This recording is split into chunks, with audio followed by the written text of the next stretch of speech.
സുഹൃത്തുക്കളെ, പ്രമോദ് വരുന്നവണ്ണയാണ്. ഞാൻ തെക്കേ മലമ്പുഴയിലാണ്. തെക്കേ മലമ്പുഴയിൽ കണ്ടോ, ഒരു അടിപൊളി പാലാണ് വരുന്നത്. കേരളത്തിൽ തന്നെ പ്രകൃതി രമണീയമായ ഒരു സ്ഥലത്താണ് ഈ പാലം നിർമ്മിക്കുന്നത്.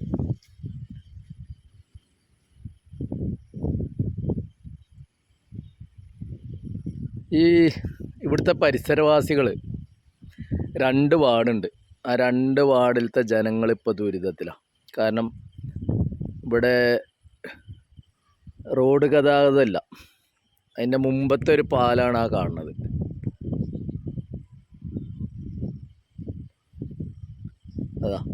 അത് ആട് 3യുടെ ഷൂട്ടിങ്ങൊക്കെ നടന്ന സ്ഥലമാണ്. അതിൻ്റെ മുകളിൽ വെച്ചിട്ടായിരുന്നു ആ പാലത്തിൻ്റെ ഷൂട്ടിങ്. അപ്പോൾ അവിടെ വെള്ളം കയറിയാൽ ഇവിടുത്തെ ആളുകൾ ദുരിതത്തിലാണ്. പിന്നെ അത് മാത്രമല്ല, ആ റോഡ് വളരെ മോശമാണ്.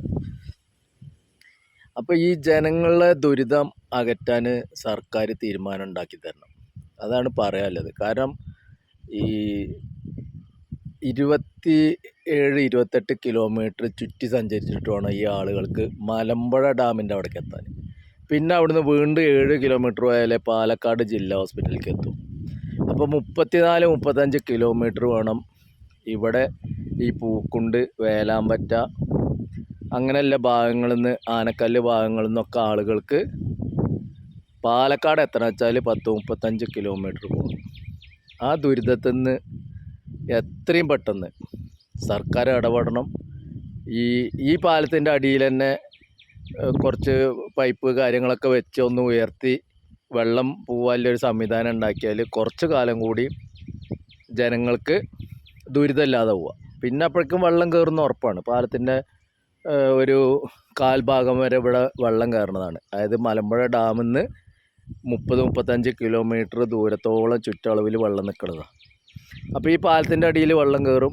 ഒരു കാൽഭാഗം, അതായത് ഒരു 4 അടി 5 അടിക്കൊക്കെ വെള്ളം കയറും. അപ്പോൾ പിന്നെ യാത്ര വീണ്ടും ദുരിതത്തിലായി. പിന്നെ ജനങ്ങൾ പോകേണ്ടത് ആനയും പുലിയൊക്കെ എല്ലാം കാട്ടുകൂടെയാണ്. അത് അവിടെയാണ് ആ കാട്. ആ കാട്ടിൻ്റെ ഉള്ളിൽ കൂടെ വേണം ജനങ്ങൾ സഞ്ചരിക്കാൻ. അതിപ്പോൾ ഫോറസ്റ്റുകാർ ബ്ലോക്ക് ചെയ്തു. കാരണം അവിടെ ഒരു ആന കടന്നിറങ്ങുന്ന ഒരാളെ പിടിച്ച് വലിച്ചെറിഞ്ഞ് കൊന്നതിന് ശേഷം അത് കൂടെ ഇപ്പോൾ ഫോറസ്റ്റുകാർ ബ്ലോക്ക് ചെയ്തതിന് ശേഷം ജനങ്ങൾക്ക് അതിൽക്കൂടെ പോകാനും കഴിയില്ല. അപ്പോൾ ഇവിടുത്തെ ജനങ്ങൾ ദുരിതത്തിലാണ്. പിന്നെ അത് മാത്രമല്ല, ഈ പാലമൊക്കെ എന്നോ വരേണ്ടതാണ്. നിങ്ങളൊന്ന് ആലോചിച്ച് നോക്ക്, ഒരു മോട്ടോർ സൈക്കിളിന് 35-70 കിലോമീറ്റർ സഞ്ചരിക്കണം. അപ്പോൾ ഏറ്റവും ചുരുങ്ങിയത് 1 ലിറ്റർ എണ്ണ കൂട്ടിക്കോ. ആ 1 ലിറ്റർ എണ്ണ ഇവിടെ സർക്കാർ മേടിച്ച് വെച്ചിട്ട് ഈ പാലത്തിന് ടോൾ ഗേറ്റോ എന്ത് ഇതാണെങ്കിലും അത് വെച്ചതിന് ശേഷം ആ പൈസ ഈ ജനങ്ങളിൽ നിന്ന്, ഇവിടുത്തെ നിവാസികളിൽ നിന്ന് ഈടാക്കിയാൽ പോലും ഈ പാലം എന്നോ യാഥാർത്ഥ്യമായിരുന്നു.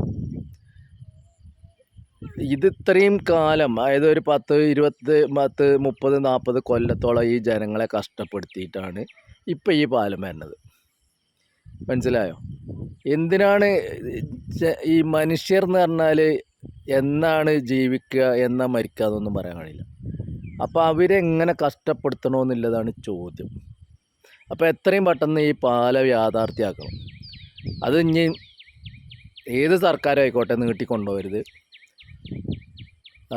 അതിനുള്ള പെട്ടെന്ന്, അതുപോലെ ഇവിടുന്ന് ഒലിച്ചു പോയിട്ട് ഉള്ള പൈപ്പുകളുണ്ട്.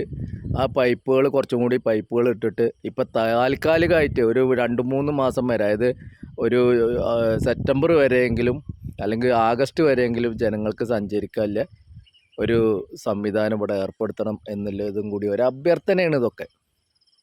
ഓക്കെ.